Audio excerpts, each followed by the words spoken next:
tahu soal fantasi sedara. Yang kita ketahui ini kan udah online, digital, dunia maya, yang followernya bisa, kok nggak bisa di stop. Kita tahu ada aturan-aturan tertentu sebelum, jadi ada aturan-aturan regulasi yang menghambat ketika mereka mengeluarkan kata-kata yang notabene kekerasan atau udah menyimpang ke dalam kurang lebih misalnya, mohon maaf kayak sexuality atau apa. Ada tanda-tanda tertentu yang kalau tidak ada kelihatan badannya atau tidak ada misalnya itu mereka nggak bisa masuk. Jadi ada hukum-hukum yang membuat regulasi itu bergerak. Tapi ketika itu sudah tertangkap bahwa ini sudah melakukan sampai pelecehan dan akhirnya pedofil dan ada ujung-ujung tertentu yang memang itu ada oknum-oknum atau ada predator-predator yang memanfaatkan itu untuk melakukan pelecehan seksual, memanfaatkan anak-anak kecil dengan foto-foto pedofil untuk dikirim kepada customer-customer untuk mendapatkan uang. Itu ada moto di dalam sehingga ketika kita tahu udah pada posisi itu sudah melakukan tindakan kriminal, itu baru bisa dilakukan tindakan. Akhirnya kita bertanya kembali, apa yang sebenarnya kita lakukan? Pinjol itu sebenarnya saya sempat berpikir, kenapa pinjol itu tidak dibikin di istilahnya gini, ada pinjol tinggal di yang benar itu loh, yang namanya pinjol itu kan seolah-olah kayak pinjaman yang tidak bisa dikreditasikan atau apapun, supaya kita menghilangkan dari pinjol-pinjol yang ada sebenarnya yang tidak.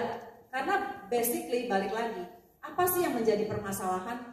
Karena memang ketika keluarga ekonominya nggak ada, terus begitu gampangnya aksesibilitas digital terhadap anak-anak kita, dan anak-anak kita yang banyak itu pola pemikirannya bukan dari orang tua dan guru lagi, tapi dapat feeding dari grooming-grooming ini semua. Inilah yang membuat akhirnya ketika jatuh kepada predator ataupun pinjol, kurangnya awareness yang ada untuk melatih ketahanan diri kita.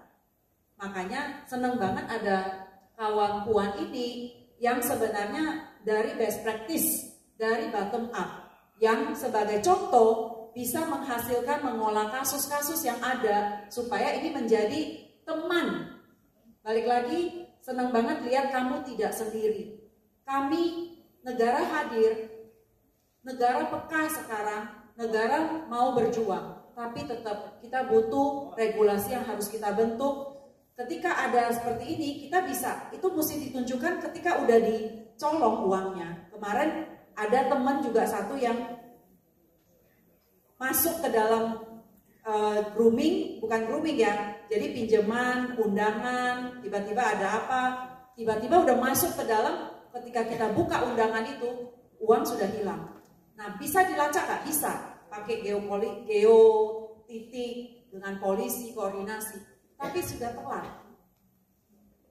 udah jalan uangnya, dan bisa ditelusuri, bisa, udah hilang. Ketika titik geonya hilang, nggak bisa dicari lagi. Nah, bagaimana menghadapi situasi sebenarnya kita kalah cepat. Makanya bergerakannya adalah dengan adanya kita mencoba mengupgrade call center tentu. Ini yang dikatakan hari ini kita ada kementerian, daerah, dan juga NGO. Jadi kawan puan ini kan sebagai LSM organisasi yang sebenarnya ada di grassroots, yang harusnya ini menjadi partnership nanti dengan UPTD kita, karena kita butuh sebenarnya LSM seperti ini yang bisa MOU, bisa menjadi partnership, sehingga ketika di grassroots UPTD ini yang punya MOKA tidak berjalan sendiri. Tapi balik lagi, ketika sudah ditangkap itu sudah telat. Makanya apa yang bisa kita lakukan? Gerakan bersama mengedukasi. Saya selalu bilang, ini hari ini ada hadir Ibu Airin yang Wamen ekonomi kreatif di sini, yang kita saling support. Ini tanda kolaborasi, walaupun kita selalu suka bercanda.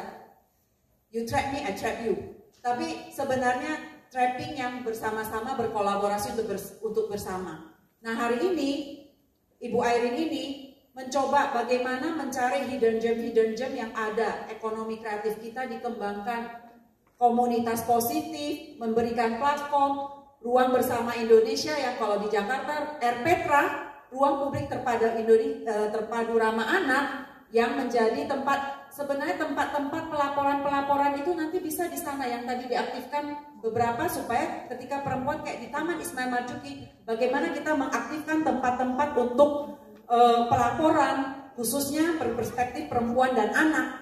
Nah, ini menjadi tempat-tempat yang bisa diaktifkan. Saya malah berpikir dengan ekonomi kreatif, mungkin kita akan cari talent-talent yang punya apps digital tentang bagaimana membuat memberikan awareness tentang kasus, memberikan awareness tentang grooming, memberikan awareness tentang reproduksi kita. Hati-hati ketika batasan-batasan sudah dilewatin, itu sudah masuk di dalam ranah kekerasan seksual. Nah, edukasi-edukasi ini kita bisa memakai e-learning, kita bisa mencari talent-talent yang ada, kita kerjasamakan untuk sama-sama kita melatih.